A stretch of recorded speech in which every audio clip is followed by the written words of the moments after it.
Nama saya Cermin Pertama, saya dari kelompok 2. Saya akan berbicara tentang saya. 1. Khairul Rahmat Afandi, 2. Rizky Farel, 3. M. Khairul Anam, 4. Eko Prasetyo, 6.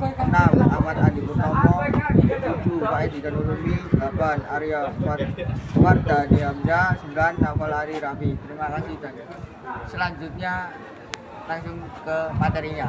Pengertian ria adalah mengerjakan suatu perbuatan atau ibadah untuk mendapatkan pujian dari orang lain, bukan karena Allah semata. Orang ria tidak ikhlas dalam beramal, ia senantiasa dan cari perhatian supaya mendapatkan pujian, sanjungan, dan pengakuan. Pengertian sum'ah adalah perilaku dalam Islam berupa amal perbuatan yang bukan dari Allah, melainkan amal perbuatan yang ingin dipuji orang lain. Dikatakan bahwa sum'ah merupakan perilaku tidak ikhlas dalam melaksanakan amal ibadah kepada Allah. Dalil dan terjemahan ria. Terjemahan ria. Dan apabila mereka berdiri untuk sholat, mereka berdiri dengan malas. Mereka bermaksud ria dengan sholat di hadapan manusia, dan tidaklah mereka menyebut Allah kecuali sedikit sekali. Wahai orang-orang beriman, janganlah kamu hilangkan pahala sedekahmu dengan membicarakannya dan menyakiti hati yang kau beri. Layaknya orang yang menginfakkan hartanya sebab riya kepada manusia. Contoh perilaku di sekolah: membantu guru di hadapan orang lain agar mendapat pujian, melakukan sholat di musola sekolah pada saat banyak orang melihat, suka menonjolkan aib teman, mengungkit amal baik ketika banyak orang.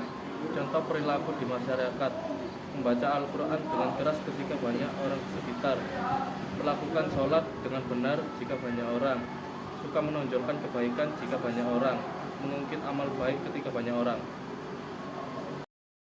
Di masyarakat: 1. Membaca Al-Quran dengan keras ketika banyak orang di sekitar. 2. Melakukan sholat dengan benar jika banyak orang. 3. Suka menonjolkan kebaikan jika banyak orang. 4. Mengungkit amal baik ketika banyak orang. Cara menghindari ria dan sunnah: 1. Perbaiki niat, 2. Berdoa dan mohon ampun kepada Allah SWT, 3. Merendah diri, 4. Mengendalikan hati, 5. Perbanyak bersyukur. Dampak sikap ria dan sunnah: 1. Merobek keikhlasan, 2. Menyimpang dari kebenaran, 3. Sulit mengamalkan ilmu, 4. Kehilangan pahala dan berkehamalan amal ibadah yang bekerja, 5. Mengandung kesyirikan. Manfaat menghindari sifat ria dan sunnah: 1.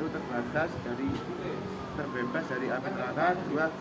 Mendapat pahala dari Allah SWT, 3. Dipercaya oleh banyak orang, 4. Menjadi orang amanah, 5. Terhindar dari siksa yang amat pedih di kelak hari kiamat. A adalah 1. Merubah keikhlasan, 2. Menyimpang dari kebenaran, 3. Sulit mengamalkan ilmu, 4. Kehilangan pahala dan keberkahan amal ibadah yang dikerjakan, 5. Mengandung kesyirikan. Menghindari sifat ria dan sum'ah: 1. Terbebas dari api neraka, 2. Mendapat pahala dari Allah SWT, 3. Dapat dipercaya oleh banyak orang, 4. Menjadi orang amanah, 5. Terhindar dari siksa yang amat pedih kelak di hari kiamat.